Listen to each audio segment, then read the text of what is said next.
To the right, please. That's right. Listen, baby, I just want to step Chega todo mundo pra cá, vem pra cá você também ali, ó. Ali. Olha ali, ali. À frente, fotógrafos discutindo, eles brigam uma boa foto. Então isso vai ser bem tranquilo, acostumado a esse mundo da fama.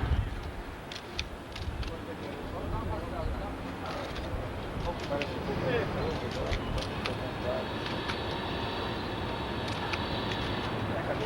Tiro de movimento, mas parado não dá. Você pode fotografar, né?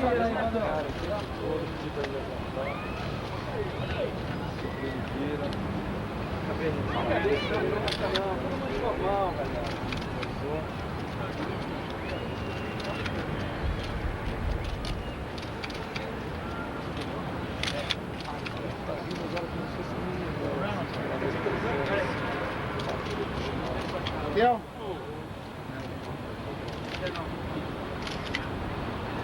Todos os jornais já todas as fotos muito iguais.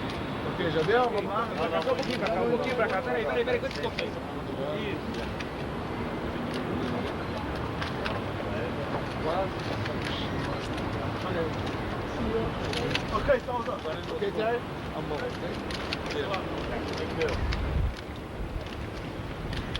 The way things are always done. So it does present a problem. And a greater challenge perhaps for the industry can handle right now will be someone seeks to just basically do things out of the normal in which they're done in the recording industry. Ele disse que isso foi mal entendido, que ele não quis que houvesse um compacto lançado antes do lançamento político, mas sim depois. E que ele acha que o tempo não ajudou. Quando foi lançado, o tempo não contribuiu para que houvesse o sucesso. E também que ele acha que a indústria do disco não está equipada para lidar com artistas que querem fazer alguma coisa diferente.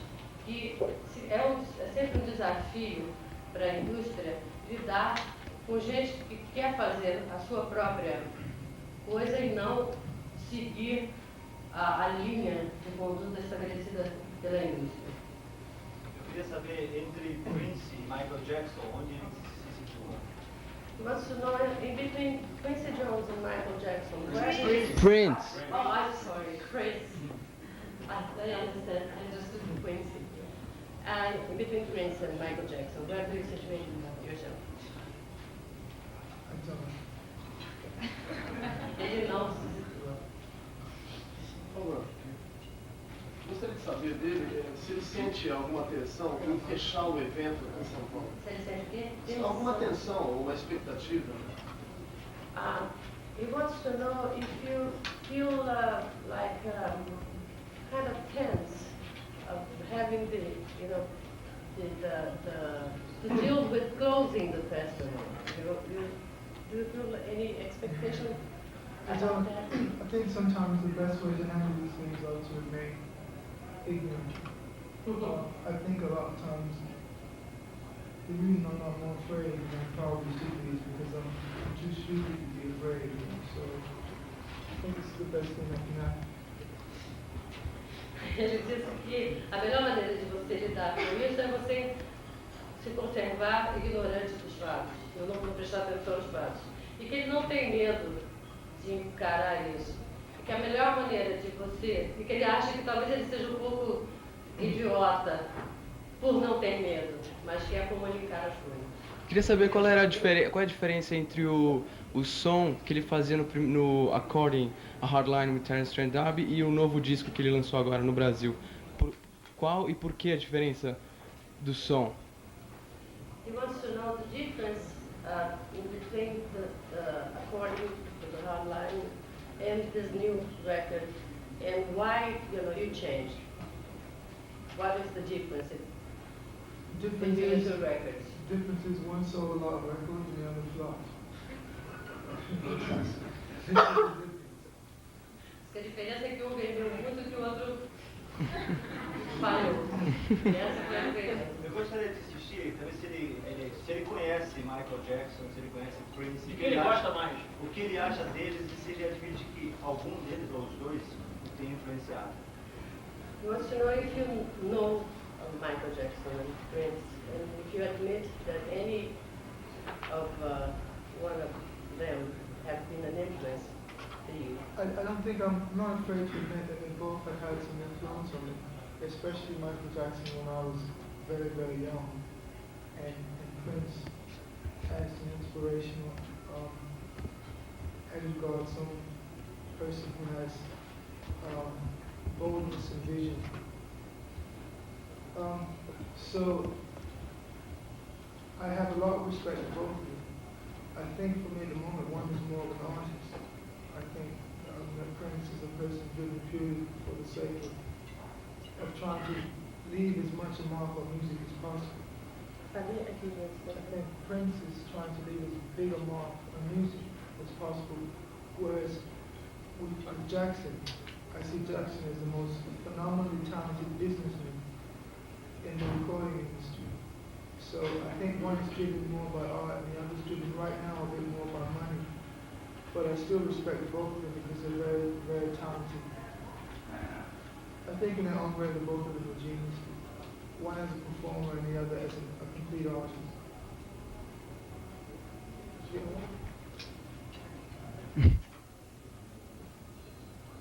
Ele foi influenciado por ambos, e principalmente quando ele era muito jovem pelo Michael Jackson, e que o Prince é uma inspiração para ele pela maneira agressiva e pela visão que ele tem das coisas, que ele tem muito respeito por ambos. Ele acha que o Prince quer, principalmente, é deixar uma marca, a marca dele na música, que ele está mais preocupado com o aspecto artístico da música dele, enquanto que o Michael Jackson assim, é um fenômeno para negócios, que ele está mais interessado em fazer dinheiro. E que, de qualquer maneira, ele respeita os dois igualmente, que acha os dois, ambos, gênios. Um para fazer dinheiro e o outro para deixar sua marca na arte. Ele começou a carreira dele, apesar de americano, ele trabalha na Inglaterra. Gostaria de fizer uma comparação paralela entre os dois mercados e se ele se interessa em trabalhar também nos Estados Unidos. Trabalhar, gravar, assim, produzir. Despite you being American, you work more in England, and you would like to have a comparison between the two markets, and if you have any intention of work more in the States. I not only work in England, I live in England. I haven't lived in America now for 10 years. I've lived in Europe for 5 years, and before I lived in London, which I've now lived for 5 years. The difference is that when the first album first came out, there was a bigger difference, unfortunately, fortunately, than there is now. The difference being that England was still a place where it was just a bit more open musically. America is an extremely conservative market. Everything is very easily categorized and labeled. I think my biggest problem at this particular point in time, as it also was in the hardline, the hardline happened in America almost like fluke, to be honest. Is that in America, as in a lot of other places, I think they expect black artists to do one particular thing. And if you're a black artist and you're influenced by a lot of rock music as well as by what some people call soul music, it presents a marketing problem. The radio stations there also are very fragmented. There is basically black radio and white radio, and very little in between. So it's very difficult. I'm going through a period of time right now where Night of Fish on Flesh was even more difficult for the record company to market. So that's just the main problem. In America, it's a lot more conservative and less open-minded than it is in Europe or, let's say, England.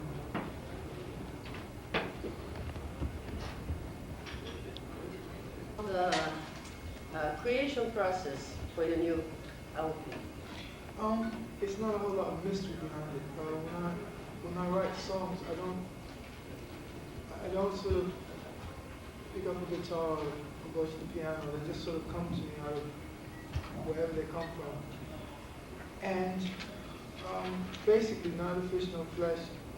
And also to answer your question a bit, the reason it's so different from the hard line is because the hard line was the hard line. That's what I had to say as a young man of 24, 25. And then another 2 years passed, and a lot of things happened to me. And then Neither Fish Nor Flesh is basically a portrait of what was going on, you know, where I was at, where my head was. And actually it's pointing me towards where I'm going. I sort of can't take a step back from it now because it's propelled me into a direction which I'm very excited about. I'm slightly disillusioned, or I felt slightly disillusioned because I'm too much of an idealist. I think I'm in the wrong time sometimes because I have a lot of idealism. And I think sometimes I actually believe that the album would be more embraced by people who were the same people who said that music wasn't adventurous as it used to be. It was really boring and conservative and people didn't take as many chances. So I actually thought that it would be embraced, but for some peculiar reason it wasn't.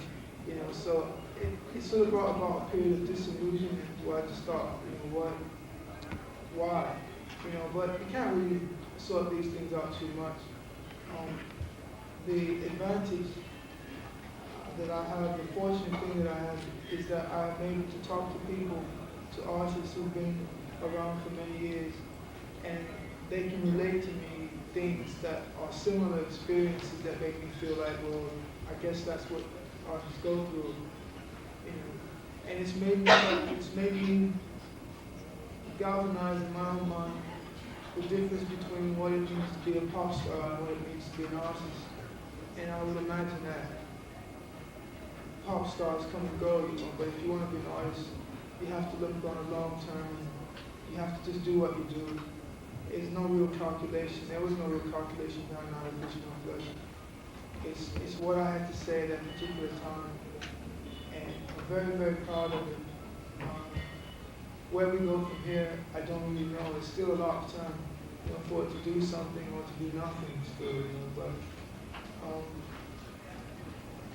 I'm not sure what happens next. I think maybe I'll do some films or something. Maybe I'll wash the windows if you take it. Estou com um artista esquivo, não falava. Hoje ele está dando uma produtiva.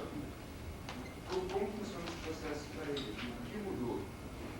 Nunca me entrevista. Teve uma carona na pergunta dele, eu queria saber como é que ele se define, se é uma pessoa mais arrogante ou ele é tímido mesmo?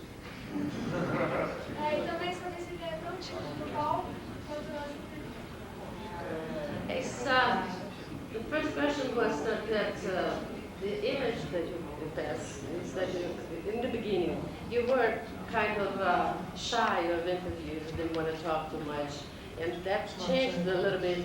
And how do you define yourself if you're arrogant or if you're shy, and if you on stage you are as shy as you are as a normal person outside stage?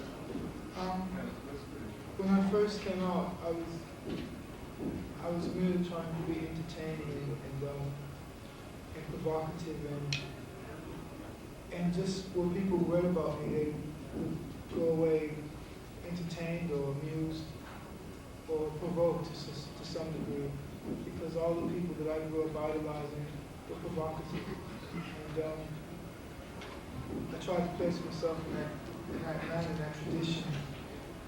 You know, a lot of people say that I'm arrogant. Most of those people don't really know me that well. It's very easy to look at someone, walk past you, and then try to grab some type of quick analysis of that person. But I don't think the whole point of the title "Neither Fish Nor Flesh" was that because of the dominant role that the media is starting to play in our lives, we try to condense everything into one or two very catchy phrases and words. And people aren't like that. People are very complex. And I'm a complex person. Most people I know are complex people.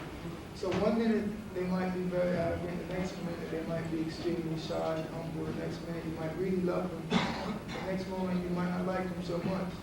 But I'm probably like that, just like a lot of people I know. The world is too complex, and too many things that keep happening every day for people to always remain the same. And I'm an artist, and artists are emotional, sensitive people. And if you've said something or done something that I can appreciate or I like you in any way, I'm the type of person to let you know that. But also, if people annoy me, I also reserve the right to tell them to fuck off. And you know, this is anyone's right. Tem mais alguma coisa nessa pergunta que eu deixei de passar para ele? Ou não? The States for about 10 years. So you didn't do any military service, you didn't register for Yes, military. I was in military service, but they sent me to Europe in about 1981. So actually it's been 9 years, I'm wrong, sorry. And that's the last time I was there. And now very soon I shall be a resident of England or France or Ireland or someplace. I'm trying to work out now where actually we're starting to call home. It's starting to become a bit important for me because I'm sort of tired of going from one place to another and not feeling like I really belong to one. So excuse that factual error. I didn't mean to misspeak. It's good. Mama brother wanted to know you, to meet you. And why, you know, he wanted to meet you, if this encounter happened or not. I never met him personally. I only heard through someone who was working with me that someone who was working for him called and said he'd like to meet. He was thinking about doing a film that he thought I might be good for. I think the whole bluster that was happening in the time of the press, you know, me being called arrogant and all this, I think he identified with that because I think he was accused of all the same things when he was young, so I think maybe he felt some sympathy or something and recognized maybe some of his old self, and I can't speculate that much about it. But he is one of my idols. I would love to meet him. He's one of the few people who is both a great actor and a great movie star. So.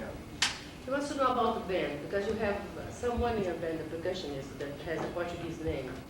Yeah. Is he Portuguese? I think so, yes. Yes. He's, From Portugal. Yeah, he does definitely speak the language, so I'm looking forward to him keeping me out of a lot of trouble. Ele disse que ele é de Portugal, acha que ele é, não sei se entendeu, acho que ele é de Portugal, mas ele fala a língua. E que ele acha que isso vai ajudar muito a ele a tirar ele dos problemas, hein? Falar pouco sobre essa banda, há quanto tempo? And he wants you to talk about the band and how long you've been together. And I've been with most of them for about 3 years. I've been with a couple of them about 4 years already.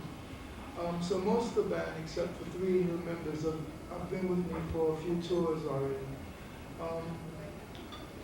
I feel that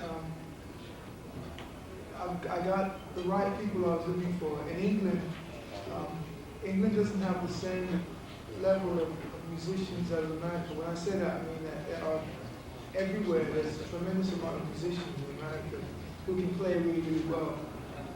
That doesn't exist so much in England because it's smaller, and because when punk came along, it made a divide between younger musicians who learned that the musicality of what they did wasn't as important as the attitude, and then older guys who could play really, really well, but they looked a bit too old to be in a rock and roll band. You know? So I was able to find guys who were both competent enough to really be good, considered good musicians, and yet had the energy and the vitality of being in a rock and roll band. Presents beer in Scotland. I have no idea what my music represents here. And I think sometimes it's best that I really don't know because I don't want to walk on a stage like taking it for granted that these people will like me. I just think that I tend to perform best when I'm under a bit of pressure. Mind you, I'm always under a bit of pressure, so that's the only way I know really. But it's in a lot of ways, playing to a big crowd of that nature is much easier than playing to a crowd of 1,000 people because unfortunately it's easy to, the more people there are, the easier it is to bullshit them with just big gestures and big noises. And the task that I want to learn is how to take that many people and make it as intimate as we possibly can, to make them feel like they're in a club. That would be the ideal situation. That lesson has been learned by people like, like Bruce Springsteen and various people who are able to play to large numbers of audiences and still make them feel like they're part of a small community. And that's what I like to do. And I prefer to remain quite ignorant of what I might mean or not mean. Are you going to dance? How much money one can make out of rock and roll music. Until I realize that whether I take the money that is owed me or not, there is some, the corporate structure makes far more than I can ever make from it. And that when my time is finished, no one will feel sorry for me in those companies. They will continue to exploit talent and make as much as possible. So I stopped feeling guilty because I felt, well, whilst it is unfair that I make more for working hard than you make for working hard, still that's nothing I can do about that, and that's the way it is, and I will take only what is mine, that I've earned. But, the recording industry has not been known so far for giving anything back. They take and take and take. And, a lot of those, like I said, those early performers have nothing. And what we're trying to do is to get those record companies, with all the money they make from me and Ross and New Kids on the Block and all that type of stuff, to basically give some money back to those people that they owe and have never paid them royalties or anything. So that's really the reason for the foundation, and also to recognize the contribution those people have made to America's only real contribution to world culture. It was their music and McDonald's.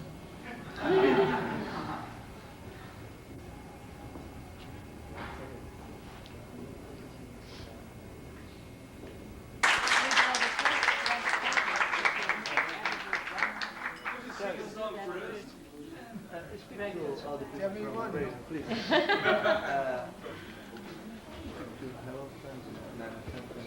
Hello friends, 99 FM from Annapolis City. It's Terence Trent D'Arby, now #1 single. Thank you so much. Nice to see you. It was a pleasure. Thank you very much. Thank you, Terry. Bye. Bye-bye.